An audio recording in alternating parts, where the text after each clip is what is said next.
नमस्कार, माझं नाव अवनीत आत्माराम होडे. मी राहणार जोगेश्वरी. मी फोटोग्राफर आहे. फोटोग्राफीचा माझा प्रवास हा कॉलेज लाईफमध्ये असल्यापासूनच आहे. आणि स्पेशली गणपती बाप्पाचे फोटो काढणं म्हटल्यावरती परवर्षोक हे आपल्या फोटोग्राफरची एक पंढरी. सो आगमन सोहळ्यामध्ये गणपती बाप्पाचे फोटो त्यावेळेला मी मोबाईलमध्ये क्लिक करायचो आणि माझी ही आवड पुढे वाढत गेली आणि मी 2016मध्ये माझा पहिला DSLR ओन केला, जो होता कॅनन 1300D. आणि हा एक माझ्या लाईफचा टर्निंग पॉईंटसुद्धा ठरला. सो ह्या कॅमेऱ्यानंतर माझी एक प्रोफेशनल जर्नीसुद्धा चालू झाली फोटोग्राफी क्षेत्रामध्ये. आगमन सोहळ्यांमध्ये फोटोज काढताना जो मी एक गुजबम मोमेंट जो मी पर्सनली अनुभवला, तो असा होता की 2024 गणपती बाप्पांचं जेव्हा आगमन चालू होतं, त्यावेळेला अखिल चंदनवाडी गणेशोत्सव मंडळ त्यांच्या गणपतीचं आगमन होणार होतं. परवा वर्कशॉपमध्ये त्यांच्या मूर्तीची जी काही ट्रॉली होती ती रुतली होती आणि त्यावेळेला जो काही कार्यकर्त्यांचा जो काही प्रयत्न चालू होते ती मूर्ती बाहेर खेचण्यासाठीचे, आणि त्यावेळेला त्यांचा जो काही जयघोष चालू होता, तिथे एक वेगळी एनर्जी जनरेट झाली होती.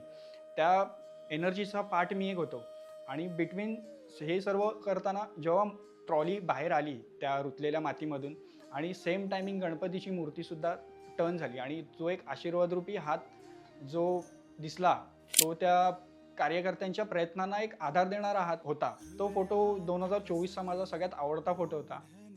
या प्रवासातली एक आठवण एक अशी होती की 2020मध्ये बिटवीन कोविड माझ्याकडे खूप साऱ्या मूर्त्यांचे फोटोज कॅप्चर केलेले होते आणि जसं की आपण शाळेत असताना न्यूजपेपरमधल्या फोटोचे आपण जसे कटआउट्स काढून आपण एका बुकमध्ये आपण संग्रहित करायचो. सो काइंड ऑफ कन्सेप्ट माझ्या एक डोक्यामध्ये आला. सो त्याला मी एक डिजिटल आर्ट फॉर्ममध्ये आपण त्याला कसं कन्वर्ट करू यावरती मी थोडंसं वर्कआउट केलं. सो त्याच्यामध्ये असं होतं की सुप्रसिद्ध मूर्तिकार विशालदादा शिंदे त्यांच्या मूर्त्यांचे काही फोटोज माझ्याकडे होते.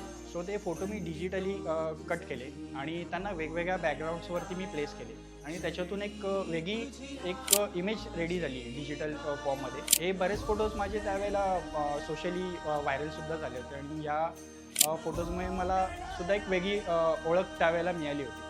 आगमन सोहळा अनुभवता गणपतीतले त्या 10 दिवस कसे उलटून जातात ते समजत नाही. शेवटी दिवस येतो तो विसर्जनाचा आणि विसर्जन म्हटल्यावरती आपल्या बाप्पाचं शेवटचं रूप नजरेमध्ये टिपण्यासाठी जो काही भाविकांचा जनसमुदाय ओलांडतो, सो त्या जनसमुदायामधून सुद्धा त्या बाप्पाचा फोटो मी कसा क्लिक करू याच्यासाठी जी काही स्ट्रगल आहे, तो तसाच एक अनुभव मी शेअर करू तर लालबागमधील पुष्पवृष्टीच्या वेळी परळचा राजा आणि काळ्या चौकीचा राजा ह्या 2 गणपतींच्या जवळ जाण्याचं संधी मला मिळाली आणि त्यावेळेला मी एक वाईड अँगल लेन्स यूज केलेली आणि सो त्यावेळेला तिथे जो फोटो जनरेट झालेला म्हणजे वरून होणारी पुष्पवृष्टी, बाप्पा आणि वर जो एक क्लाउडी स्काय होता, सो तो एक वेगळा ड्रामा क्रिएट करणारा फोटो होता. आणि अशीच मेहनत सर्व फोटोग्राफर्स पूर्ण उत्सवादरम्यान घेत असतात आणि यात मेहनतीला एक प्रोत्साहन म्हणून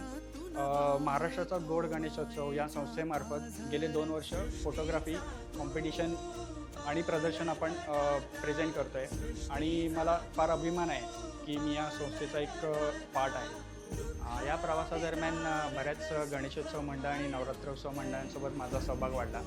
जसं की अखिल चंदनवाडी सार्वजनिक गणेशोत्सव मंडळ, बालगोपाळ नवरात्रोत्सव मंडळ, 7 रस्त्याची माऊली, तसेच बऱ्याच कलाकार मंडळी.